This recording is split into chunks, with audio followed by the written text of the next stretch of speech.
ఈ వ్యక్తి బావిలో ఉన్న నీళ్ళని బయటికి తోడుతూ ఉంటాడు. అందులో నుంచి బంగారపు రాళ్ళు బయటికి వస్తాయి. అది చూసి ఈ వ్యక్తి ఆశ్చర్యపోయి ఇది బంగారమా అని అనుకుంటూ వాళ్ళ నాన్న దగ్గరికి వెళ్లి, ఇలా చూడండి నాన్న, బావిలో నుంచి బంగారపు రాళ్ళు బయటికి వచ్చాయి, ఇదిగో చూడు నాకు బంగారం దొరికింది అని చెప్పి వాళ్ళ నాన్నకు బంగారపు రాయి చూపిస్తాడు. ఈ వ్యక్తి అవును నాన్న, ఇది నిజమైన బంగారము అని చెబుతాడు.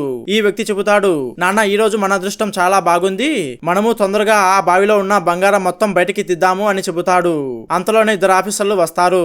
వాళ్ళని చూసి ఈ వ్యక్తి చెబుతాడు, నాన్న వాళ్లకు అనుమానం రాకుండా మనం పని చేసుకుందాం అని చెబుతాడు. ఆఫీసర్ వ్యక్తి వచ్చి భాష ఇల్లు ఎక్కడా అని అడుగుతాడు. ఈ వ్యక్తి భాష మా మామగారు, అతనితో మీకు ఏం పని అని అడుగుతాడు.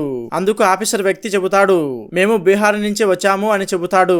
వెంటనే వేరే ఆఫీసర్ వచ్చి నేను భాష దగ్గర 150 ఎకరాల భూమిని కొనుక్కోవాలని వచ్చాను అని చెబుతాడు. అందుకు ఈ వ్యక్తి చెబుతాడు, సార్ మీరు ఆ భూమిని కొనకండి, ఆ భూమిలో ఏ పంట పండదు, అది కాకుండా అది బంజరు భూమి, అందుకే మా భాష మామయ్య మీకు ఈ స్థలాన్ని అమ్మాలని అనుకుంటున్నాడు, కానీ ఇక్కడ బావిలో నుంచి బంగారపు రాళ్ళు బయటికి వస్తాయి అని చెబుతాడు. అందుకు ఆఫీసర్ వ్యక్తి ఆ బావి ఎక్కడ ఉందో చూపించు అని చెబుతాడు.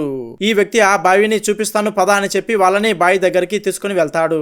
ఈ వ్యక్తి ఆ బావిలో నుంచి వచ్చిన బంగారపు రాళ్ళని వాళ్లకు చూపించి, ఇదిగో చూడండి సార్, ఈ బావిలో నుంచి ఎంత పెద్ద బంగారపు రాళ్ళు బయటికి వచ్చాయో చూడండి అని చెప్పి వాళ్ళకి ఇస్తాడు. ఆ తర్వాత ఏం జరిగిందో తెలుసుకోవాలి అంటే ఖచ్చితంగా పార్ట్ 2 అని కామెంట్ చేయండి. అలాగే ఈ వీడియోకు ఒక లైక్ చేయండి, మన ఛానల్ ని సబ్స్క్రైబ్ చేసుకోండి. Thank you friends.